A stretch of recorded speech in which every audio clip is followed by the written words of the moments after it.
بسم اللہ الرحمن الرحیم۔ آپ دیکھ رہے ہیں ہمارے چینل اسد اسلامک ویوز۔ ماں میرے پاس سردی کے جوتے نہیں ہیں، ماں میرے پاس سردی کی جرسی نہیں ہے، ماں میرے پاس بیگ نہیں ہے، ماں میرے پاس کتابیں نہیں ہیں، کاپیاں نہیں ہیں، روزانہ ٹیچر ڈانٹتے ہیں، ماما اگر اب کی بار فیس نہ بھری تو ٹیچر میرا نام کاٹ دیں گے، ماں بھوک لگی ہے کھانا دو، ماں بھوک لگی ہے دودھ دو۔ ان سب سوالوں کو سننے کے بعد اگر کوئی کہتا ہے کہ عورت پیسے کی پجاری ہے تو اسے چلو بھر پانی میں ڈوب مرنا چاہیے۔ اگر ایک عورت ایک اچھا کمانے والا مرد چاہتی ہے تو وہ کمائی اپنے لیے نہیں، اپنے بچوں کے لیے چاہتی ہے۔ کل کو ان سب سوالوں کو فیس اس عورت نے کرنا ہے جس کو آج پیسے کی پجاری کہا جاتا ہے۔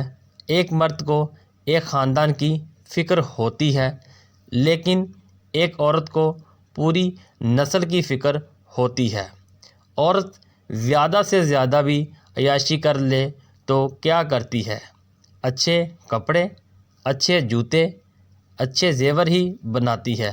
وہ طوائف خانوں میں جا کر پیسہ تو برباد نہیں کرتی، شرابیں تو نہیں پیتی، جوا تو نہیں کھیلتی، شادی بیاہوں میں کنجروں خسروں پر پیسے تو نہیں اڑاتی۔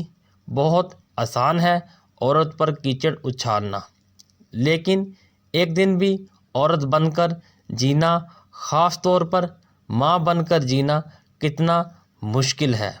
اسد اسلامک ویوز ویڈیو کو شیئر لازمی کریں، ایک بار درود شریف پڑھ لیں۔ آپ کو یہ ہماری ویڈیو کیسی لگی ضرور بتائیے گا۔ ملتے ہیں نیکسٹ ویڈیو میں، تب تک کے لیے اللہ نگہبان۔ چینل کو سبسکرائب کر دیں تاکہ ہماری حوصلہ افزائی ہوتی رہے۔